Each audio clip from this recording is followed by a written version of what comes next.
How long have you been with us, Melody? 29 years, is that right? David Langston leaned back in his leather chair, speaking with an eerie calmness. Quite an accomplishment. 29 years and 362 days, to be precise, I replied, feeling a knot form in my stomach as I noticed the manila folder resting on his desk. In all my years at Grantwell Manufacturing, I had never been called into a director's office on a Friday afternoon. Something was off. I'm Melody Reynolds, 61 years old, and until 5 minutes ago, I held the position of Senior Compliance Officer at one of St. Paul's largest manufacturing companies. I had spent nearly 3 decades ensuring that Grantwell adhered to legal guidelines, documenting irregularities, and holding firm when others sought easy solutions to complex problems. My pension was scheduled to fully vest on Monday, just 3 days away. The milestone I had worked my entire adult life for was finally within reach. David slid the folder across the polished surface of his desk. "Due to budget constraints, we're letting you go," he said, his eyes never meeting mine. "Effective immediately." The room seemed to tilt ever so slightly. Budget constraints? Grantwell had just posted record profits last quarter.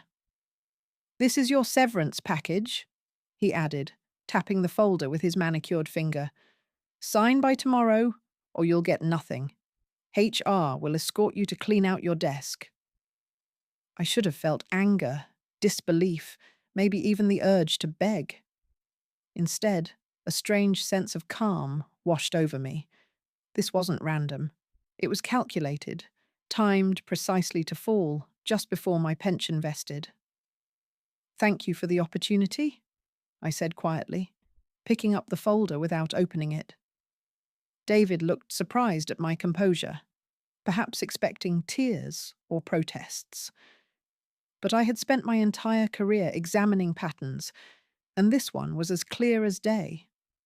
I stood, straightened my skirt, and walked out with my dignity intact. Janet from HR lingered awkwardly as I packed my personal belongings, the photo of my late husband, Thomas, the potted plant my daughter had given me when she left for college 15 years ago, and the plaque for 25 years of service. I didn't take much. Most of what mattered couldn't fit into a cardboard box. "I'm so sorry, Melody," Janet whispered, glancing nervously at the security guard who awaited to escort me out. "This isn't right." "It is what it is," I replied. But deep down, I knew it was much worse than just wrong. It was likely illegal. For the past 4 years, I had meticulously documented financial irregularities that had intensified since David's arrival at the company. I'd sent detailed memos up the chain of command, flagged suspicious patterns, and even presented evidence of backdated reports. Every effort had been dismissed, buried, or redirected with instructions to focus on more pressing matters. As I walked through the lobby for the last time, the security guard held the door open uncomfortably. "Have a good weekend, Mrs. Reynolds," he said, clearly uneasy with his role in this charade. I nodded politely. "I believe I will." The drive home felt surreal. 29 years of dedication had ended with nothing more than a manila folder and a cardboard box. The April rain tapped against my windshield as I drove the familiar streets of St. Paul, past the cathedral where Thomas and I had married, beyond the school where our daughter had graduated, toward the modest home I had maintained on my own since becoming a widow 12 years ago. I thought about the sacrifices I'd made for Grantwell, the missed recitals during those early years when I worked late to earn promotions, the family vacations cut short whenever compliance emergencies arose, the countless evenings spent reviewing documentation that nobody else had the patience to examine. I had given the company my prime years, all the while believing that my pension would eventually provide the security I had worked so hard for. When I pulled into my driveway, I sat quietly for a moment, allowing myself to feel the weight of what had just happened. David Langston had only been with the company for 6 months. He arrived with a reputation for streamlining operations, which typically meant cutting costs at any price. I had known we would eventually clash when I refused to certify compliance on his latest cost-cutting measure, which skirted several regulatory requirements. What I hadn't anticipated was how quickly and ruthlessly he would move to eliminate me. Inside, I made myself a cup of tea and sat at my kitchen table, finally opening the severance package. The terms were insulting. 3 months' salary in exchange for waiving all rights to future claims against the company. No pension, no healthcare continuation, and no acknowledgement of nearly 3 decades of service. Just a check and a legal trap designed to silence me. The document required my signature by 5 p.m. tomorrow. They were counting on fear and desperation to make me sign quickly, without consulting anyone. This wasn't standard practice. It was a targeted effort to rob me of what I had earned. I set the papers aside and walked to my home office, where I kept my personal records. Behind a row of family photo albums sat a fireproof lockbox, my insurance policy. For 4 years, I had been bringing home copies of troubling financial documents, keeping detailed notes of conversations, and saving emails that outlined patterns of misconduct. Not because I planned to use them, but because my professional instincts told me something wasn't right. I opened the box and reviewed its contents. Loan applications with falsified data, quarterly reports with manipulated figures, emails instructing staff to backdate quality control certifications. It was all there. Over 1,000 pages of evidence showing systematic fraud that had accelerated under David's direction. I had reported every issue through the proper channels, only to be ignored or sidelined. I reached for my phone, scrolling to a contact I hadn't called in years. Gregory Santos had been Grantwell's chief financial officer before leaving to work for the Securities and Exchange Commission. He had always respected my diligence, even when others found it tedious. It's time, I thought, as my finger hovered over his name. The next morning, I woke with purpose.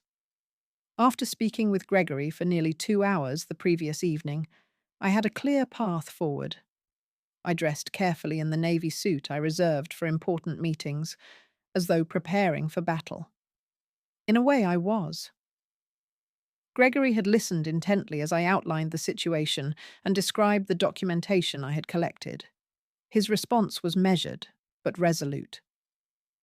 "This isn't just wrongful termination, Melody," he said. "Based on what you're describing, Grantwell could be facing serious securities violations. The timing with your pension, that's just the tip of the iceberg." He explained the whistleblower protections available through the SEC and arranged for me to meet with his team on Monday morning. "Don't sign anything," he cautioned, "and make sure those documents are stored safely." I spent Saturday morning making copies of everything, organizing the evidence chronologically, and preparing a detailed index. The work kept my mind focused, preventing the anger and hurt from overwhelming me. By noon, I had 3 identical packages prepared, one for the SEC, one for my personal records, and one to use as leverage if needed. Throughout the day, my phone rang several times. Janet from HR, David Langston, even the company's general counsel. I let each call go to voicemail, listening to their increasingly urgent messages. "Melody, we need that paperwork signed today." David's voice was tense. "I can come by and pick it up if that helps." The legal counsel was more direct. "Ms. Reynolds, it's imperative we receive your signed agreement before the close of business. Failure to comply could jeopardize your severance package entirely." Their desperation confirmed what I already suspected. They knew they were vulnerable and wanted my silence secured before the weekend ended. At 4:30 p.m., My doorbell rang. Through the peephole, I saw David standing on my porch, his expensive suit looking out of place in my modest neighborhood. I didn't answer. "Melody, I know you're in there," he called through the door. "This is ridiculous. Just sign the papers and we can all move on." I watched silently as he placed an envelope in my mailbox and returned to his luxury sedan. Only then did I retrieve it. A copy of the same agreement, accompanied by a handwritten note. Final opportunity, signed by 9 a.m. Monday. That evening, my daughter called for our weekly chat. Elizabeth was concerned by the strange tone in my voice. "Mum, what's going on? You sound different." I considered downplaying the situation, but decided against it. Elizabeth deserved the truth. "I was terminated yesterday," I said simply. "But you're just days away from your full pension. They can't do that." "They did," I replied. "But don't worry, I'm handling it." "Do you need me to come home? I can be on a flight from Denver tomorrow." "No, sweetheart, stay put. I've got this covered." After we hung up, I sat in my living room as darkness fell, thinking about Monday's meeting with the SEC. For years, I'd tried to address these issues internally, believing in the system and the company's integrity. I'd been loyal, discreet, and professional, even when I suspected serious wrongdoing. But Grantwell had made its choice, and now I would make mine. I would not be signing their agreement. I would not be silenced. And most importantly, I would not let them discard 3 decades of my life without consequence. Monday couldn't come soon enough. Monday morning arrived with a clarity I hadn't felt in years. I dressed carefully, placed my documentation in a secure briefcase, and drove downtown to the Federal Building where Gregory had arranged our meeting. The weight of what I was about to do sat heavily on my shoulders, but there was also a sense of rightness to it all.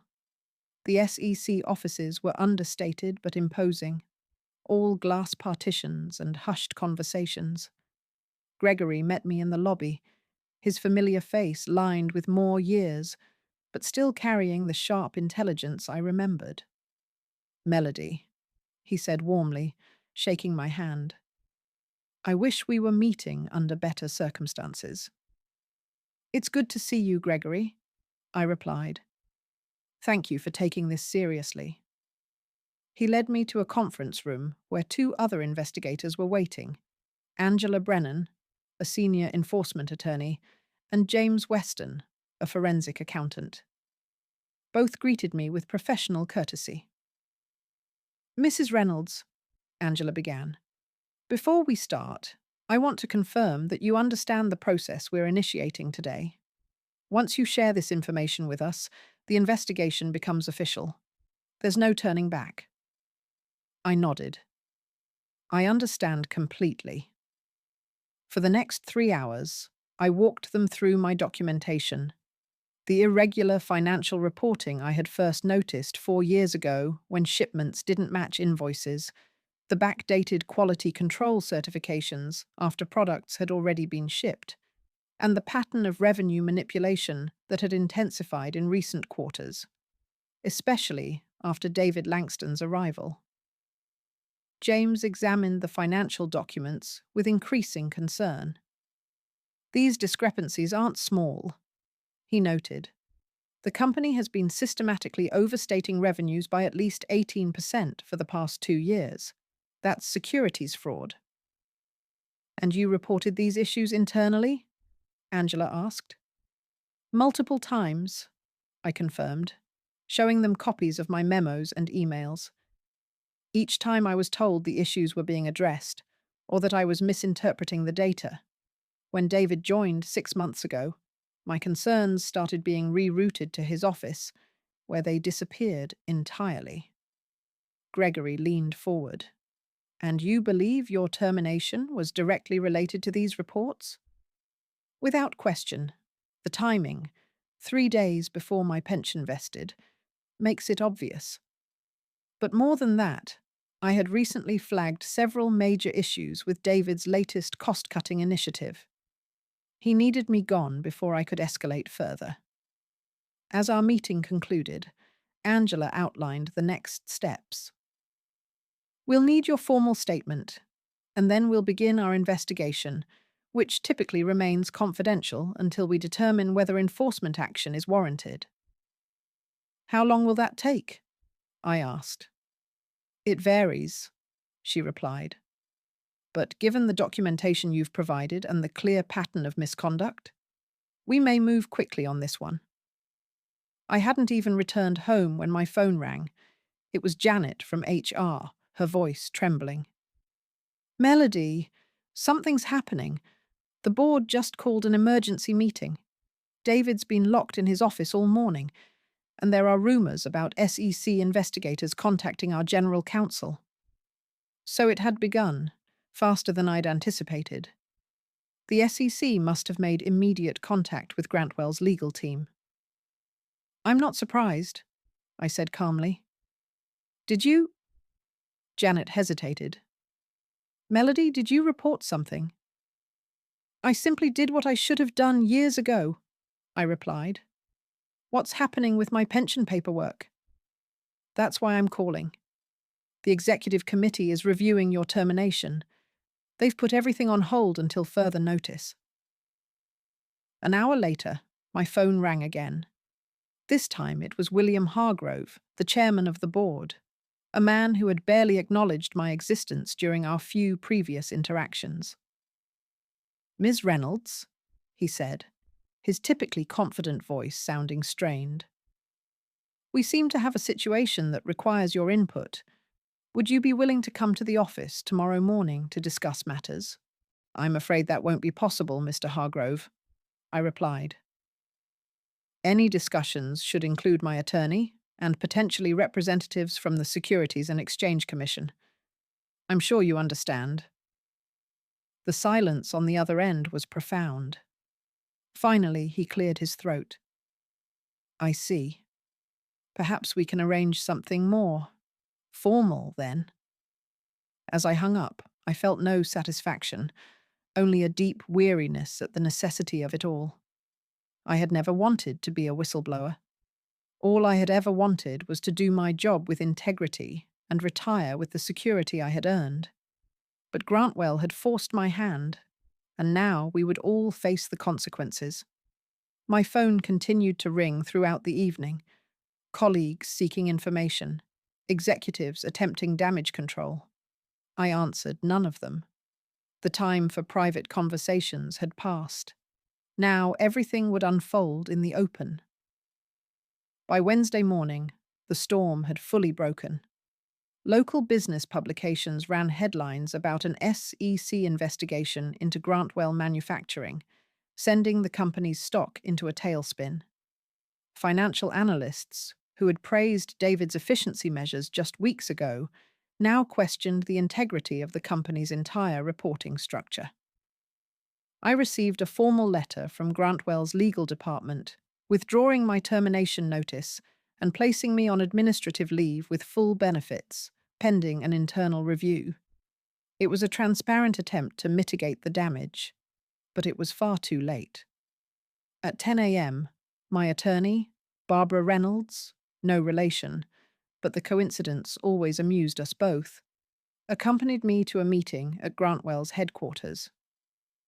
The same security guard who had escorted me out on Friday now nodded respectfully as we entered. The atmosphere in the building was tense, with employees huddled in whispered conversations that fell silent when we passed. We were shown to the main boardroom, where William Hargrove waited with the company's outside counsel and 3 other board members. David Langston was conspicuously absent. Thank you for coming, Ms. Reynolds, William began, seeming to have aged years in just a few days. We've initiated a comprehensive internal investigation into the concerns you've raised. Barbara spoke before I could respond. Let's be clear about something, Mr. Hargrove.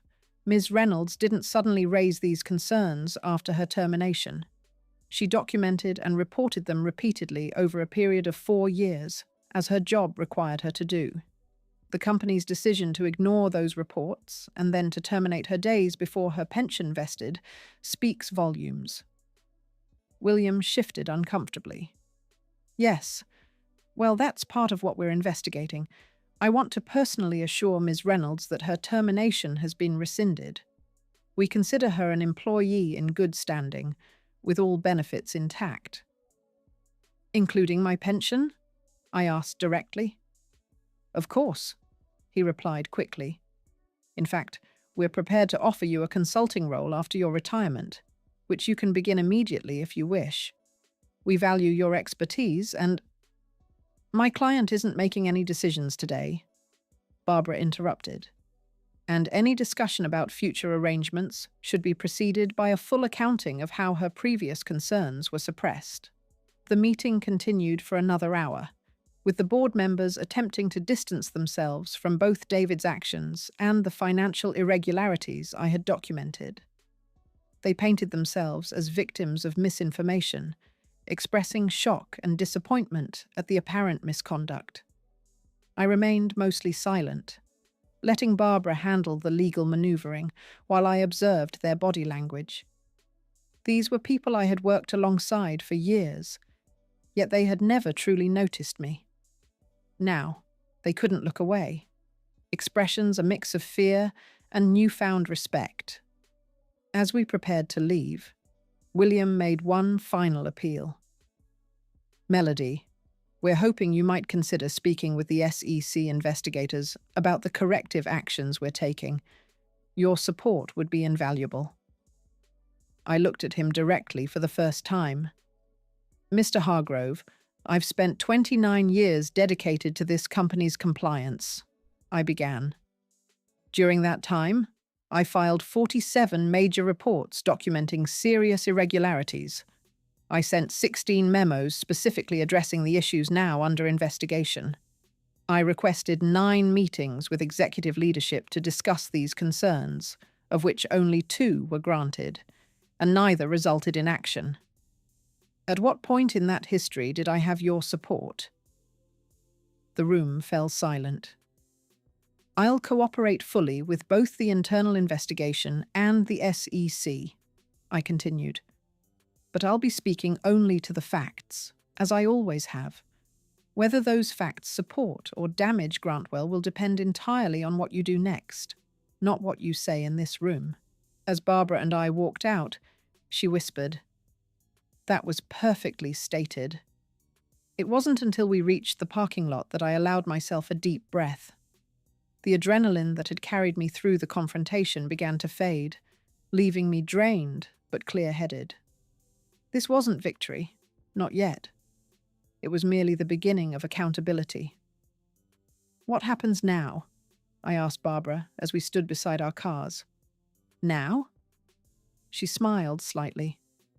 "Now they scramble to save what they can while the investigation continues. But make no mistake, Melody, they're terrified of you." I shook my head. "They're not terrified of me. They're terrified of the truth. There's a difference." Barbara nodded thoughtfully. "There is indeed. And that difference is why you'll win this, regardless of how it plays out." As I drove home, I wondered what Thomas would have thought of all this. My late husband had always encouraged my meticulous nature, even when others found it frustrating. "Your attention to detail isn't a quirk, Melody," he'd say. "It's a superpower." Perhaps he'd been right all along. By Friday, exactly 1 week after my termination, the story had evolved into a full-blown corporate scandal. The SEC had issued formal requests for information from Grantwell, and an internal memo from William Hargrove announced David Langston's immediate suspension pending investigation. The company's stock had dropped nearly 30%, triggering concerns from major investors and partners. I was no longer just Melody Reynolds, the overlooked compliance officer. Business journals now referred to me as a whistleblower, the woman who exposed Grantwell. The sudden attention was uncomfortable, But I remained focused on the process, working closely with the SEC investigators, who now had offices set up in a separate building near Grantwell's headquarters. The evidence I'd provided had opened many doors, but the investigation was revealing even more troubling patterns. Gregory called to update me on their progress. "Melody, it's worse than we thought," he said, his voice grave. "The financial manipulation goes back at least 5 years, predating Langston. He accelerated it, but he didn't start it." "I suspected as much," I replied. "There were irregularities I couldn't fully document because I couldn't access certain executive-level reports." "Well, we can access them now," Gregory continued, "and they tell a story of systematic fraud designed to inflate the company's value. The board is claiming ignorance, but at least 3 members had to have known. They signed off on key transactions." This news should have vindicated me, but instead, it left me feeling hollow. The company I'd dedicated my life to had been corrupted at levels even I hadn't fully comprehended.